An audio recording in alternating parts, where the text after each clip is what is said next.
You probably don't need more motivation, better goals, or another morning routine. That's uncomfortable, because it means the issue isn't missing information. It's how much unnecessary effort you're applying to everything. We've turned self-improvement into a performance, complete with gear, jargon, and a strong belief that suffering equals progress. Japan does the opposite, which should make it suspicious, but instead, it just quietly produces calmer people who live longer and don't write threads about it online. The habits are boring, almost invisible, and that's the point. I've personally ignored them because they don't feel impressive enough to brag about, which has gone great for me so far. If this already sounds annoying, you can like the video or subscribe and commit emotionally, or just keep watching out of spite.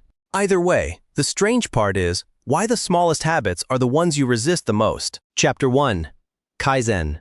Continuous improvement through tiny steps. Have you noticed how your biggest plans tend to collapse under the weight of their own enthusiasm? Kaizen is the deeply unsexy idea that improvement should be so small, it almost feels pointless. Not inspiring. Not cinematic, just slightly better than yesterday, in a way that's hard to brag about. In Japan, this shows up in factories where someone proudly saves half a second on a process and nobody throws a parade. Over time, those half seconds quietly build an empire, which is annoying if you prefer dramatic turning points. The trap most people fall into, myself included, is assuming change has to feel like effort to be real. So you aim for an hour at the gym, miss a day, feel morally compromised, and quit. Kaizen would like you to do one push-up and stop talking. The same with reading one page. That's it. You'll feel insulted by how easy it is, which is exactly why it works. The compounding part is what sneaks up on you. At first, nothing happens. Then 6 months pass and you're doing things automatically that used to require negotiations with yourself.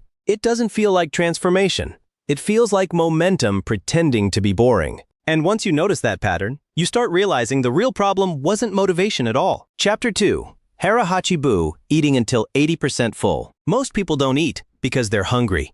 They eat because the food is still there. Hara Hachibu is the practice of stopping at about 80% full, which sounds fake until you realize your brain is famously late to its own meetings. It takes roughly 20 minutes to register fullness, meaning by the time you feel done, you've already overachieved, consistently with snacks. In Okinawa, people literally say this phrase before meals like a polite warning shot to their future self. Not as disciplined theater, just a reminder to slow down. Because overeating isn't a character flaw, it's a timing issue.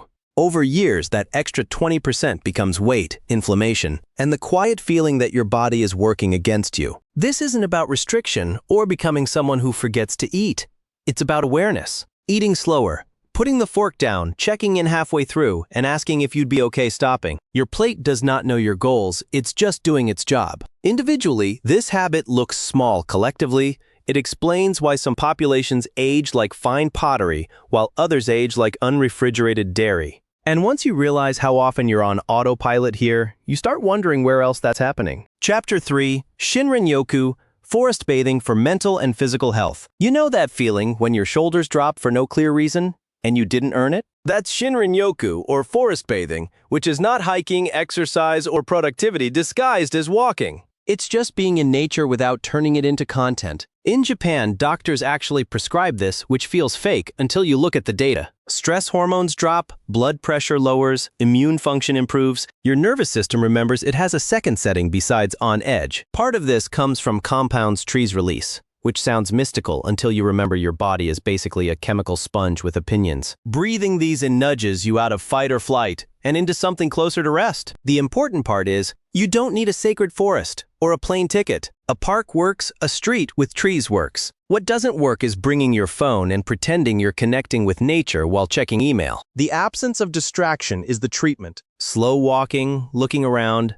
letting your mind wander badly for once. It feels inefficient, which is why people skip it. But recovery always looks like wasted time until you burn out and suddenly wish you'd taken more of it. Chapter 4. Wabi-sabi, accepting imperfection. Have you noticed how nothing ever feels finished anymore, just temporarily acceptable? Wabi-sabi is the idea that imperfection isn't a flaw in the system. It is the system. Things age, things crack, people mess up repeatedly, often in predictable ways. In Japan, a chipped cup isn't trash, it's evidence. In the West, we tend to treat wear and tear like a software bug that needs patching, preferably with money or filters. Perfectionism pretends it's about standards, but it's really about anxiety. If everything could just be flawless, then maybe you could relax. Wabi-sabi quietly removes that option. A scratched table has history. Wrinkles mean time passed and you survived it. Even mistakes stop feeling like personal failures and start feeling like proof of participation. What changes isn't effort, it's pressure. You stop comparing your behind the scenes to someone else's highlight reel. You stop assuming everything needs improvement to be valid. Progress still happens. It just looks messier and feels lighter. And once you stop demanding that life look perfect before you enjoy it, you notice how much energy you've been spending pretending things are fine instead of actually being fine, which leads to a more uncomfortable question about why you're doing anything at all. Chapter 5. Ikigai, having a clear reason for being. Most people don't feel lost because they lack options. They feel lost because none of the options feel meaningful. Ikigai is often described as purpose, which makes it sound dramatic. But in practice, it's just a reason to wake up that isn't based on obligation. In Okinawa, where people routinely live past 100, almost everyone can explain theirs without turning it into a speech. Gardening, teaching, making things, showing up for someone small but consistent. The interesting part is how basic the framework is. What you enjoy, what you're decent at, what's useful to someone else, and how it supports you materially. No destiny, no lightning bolt, just overlap. Most people never sit with these questions long enough because the answers aren't immediately flattering. Without something pulling you forward, everything else becomes heavier. Work feels pointless. Health feels optional. Time speeds up in a way that feels mildly hostile. Ikigai doesn't fix your life, but it gives your effort somewhere to land. And once you have that, even vaguely, you start noticing how differently you handle difficulty. Which brings up the part people usually misunderstand next. Chapter 6. Gaiman, endurance with dignity. You don't actually need to talk about every hard thing you go through. Gaiman is endurance with dignity, which sounds outdated until you realize how exhausting constant self-expression can be. This isn't about suppressing emotions or pretending things don't hurt. It's about not letting pain become your entire identity. A quiet decision to keep going without needing an audience. In a culture where suffering is often broadcast in real time, Gaiman feels almost rebellious. Not because you're stronger than anyone else, but because you stop reinforcing the story that life is happening to you personally. Difficulty becomes something you respond to, not something you perform. That doesn't mean isolation. It means responsibility. Choosing your response, instead of feeding the loop of complaint, validation, and more complaint. There's a strange calm that comes from realizing you don't need permission to be resilient. Once you stop narrating every struggle, you free up attention. And that attention has a habit of drifting outward toward other people, which is where things quietly start working better for everyone. Chapter 7. Omoyari, compassionate consideration for others. Most people think kindness is about intention when it's mostly about attention. Omoyari is the habit of anticipating how your actions affect others before they have to deal with them. Not grand gestures, small adjustments. Lowering your voice on a train, cleaning up a space you didn't technically make dirty, moving slightly out of the way without being asked. In Japan, this shows up everywhere, not because people are nicer, but because the system quietly expects awareness. What's interesting is how practical this is. When people act with consideration, trust goes up and friction goes down. Spaces feel calmer, interactions feel lighter. Nobody has to be on edge all the time. It's less about morality and more about efficiency, which might be the most convincing argument for it. On a personal level, it does something else. It shrinks your problems. When your attention shifts outward, your inner noise gets quieter. You feel more connected, less isolated, and oddly more grounded. It costs almost nothing, which is why it's so easy to skip. But when everyone skips it, the world gets louder, messier, and more exhausting. And eventually something breaks, which leads to the final idea people tend to misunderstand. Chapter 8, Kintsugi, embracing brokenness and repair. At some point, something in your life will break, and it won't be subtle. Kintsugi is the art of repairing broken objects with gold, not to hide the cracks, but to highlight them. The damage becomes part of the story, not an embarrassment to erase. It's an oddly calm response to failure, especially compared to our usual instinct to pretend nothing happened and move on aggressively. Applied to life, the metaphor is uncomfortable but accurate. You will fail. You will get hurt. You will make decisions that age poorly.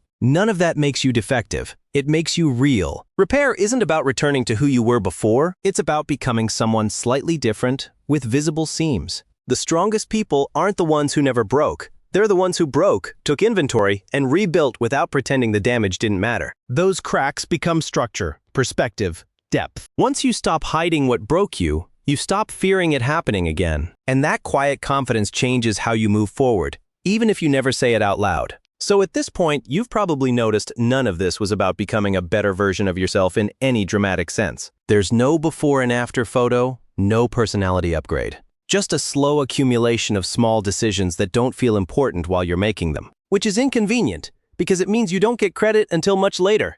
If at all. That's usually where people lose interest. The habits don't announce themselves. They don't fix your life in a weekend. They just quietly shape how your days feel, which then shapes how your years feel. And somehow that becomes your personality. I wish it were louder. I've waited for louder. It hasn't shown up. And maybe that's the slightly uncomfortable part. That nothing here was rare or mystical or locked behind discipline you don't have. It was all ordinary boring, even the kind of boring that actually works. Which makes ignoring it feel less like rebellion and more like procrastination with extra steps. At some point, habits stop being the interesting part anyway. You start noticing what fills the space they create. What you do with a little more energy, a little more time, a little less friction. And that's usually when people drift toward hobbies, not as self-improvement projects, but as places to put themselves when life isn't constantly demanding attention. Some of them look pointless from the outside. Some of them quietly change how you think, how you rest, how you relate to time. I didn't expect that either. And once you notice that pattern, it's hard not to wonder which small, harmless activities are already doing more to your life than you planned.